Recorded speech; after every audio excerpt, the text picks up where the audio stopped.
Il est un outil que jusqu'alors je vénérais tant il me permettait d'oublier quelques instants la vacuité de mon existence. Il s'agit de mon ordinateur, que désormais je maudis, j'abhorre, j'évite comme la peste. Je me prends parfois à volontairement le retirer de mon champ de vision pour mieux dormir, m'apaiser et ne plus voir sa sale tronche métallique.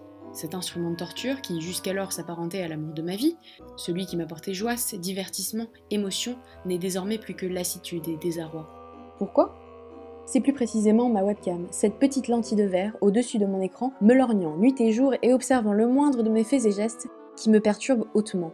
Certes, elle est la fenêtre qui me permet d'interagir avec mes congénères confinés.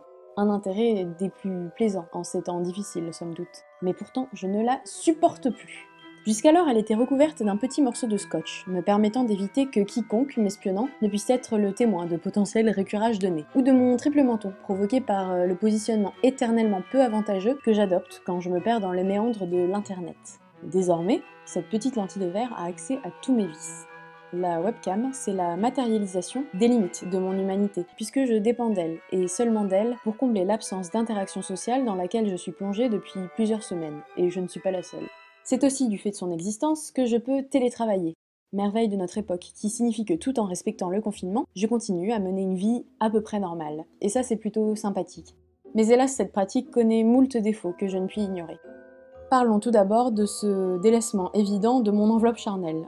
On ne peut nier le délabrement physique engendré par l'oubli progressif du fait que notre corps tout entier ne se réduit pas uniquement à un buste.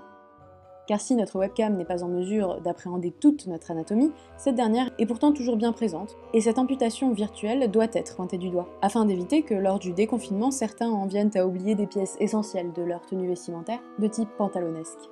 Par ailleurs, il est quelque chose que cette même webcam ne peut transmettre, l'odeur.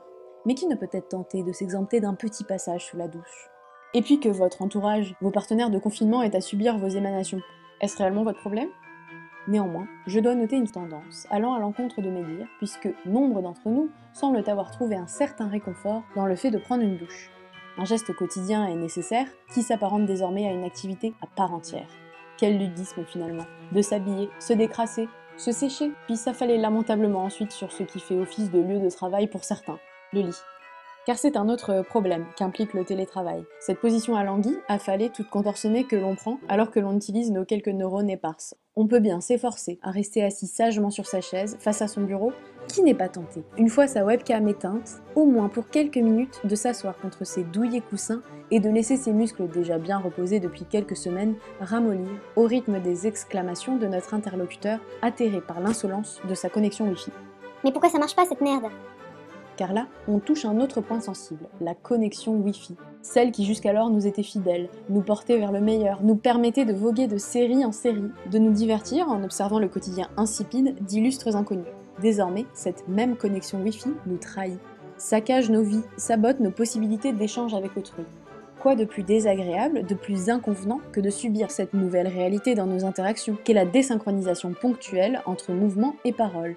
Désormais, la norme, c'est que soudainement, votre interlocuteur se met à parler de manière extrêmement rapide, avec parfois quelques réverbérations, donnant l'impression de s'adresser à un humanoïde. Mais ce n'est pas tout. Il arrive également que cette satanée connexion décide de manière totalement aléatoire de nous priver d'un de nos sens l'ouïe. Évidemment, cela arrive toujours à un moment crucial, quand vous allez recevoir une information essentielle à la continuité de votre travail. Malgré tout, il y a une chose que j'apprécie dans le télétravail, c'est la négligence dont certains font preuve lorsqu'ils oublient d'éteindre leur micro, et que l'on se retrouve soudainement projeté dans leur intimité, dans le respect de la pudeur bien entendu. Je ne sais pas si c'est mon appétence pour les programmes de piètre qualité qui me rend particulièrement friand de ce genre de situation, mais ce que j'aime le plus, c'est l'instant qui suit, quand le pauvre gredin réalise son erreur et se confond en excuses.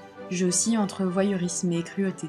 Pour être tout à fait honnête, il est probable que cette délectation soit la manifestation d'une crainte bien plus profonde, liée à l'oubli d'éteindre ma propre caméra pour m'adonner à des activités que je ne souhaiterais en aucun cas partager avec autrui, surtout à mon insu.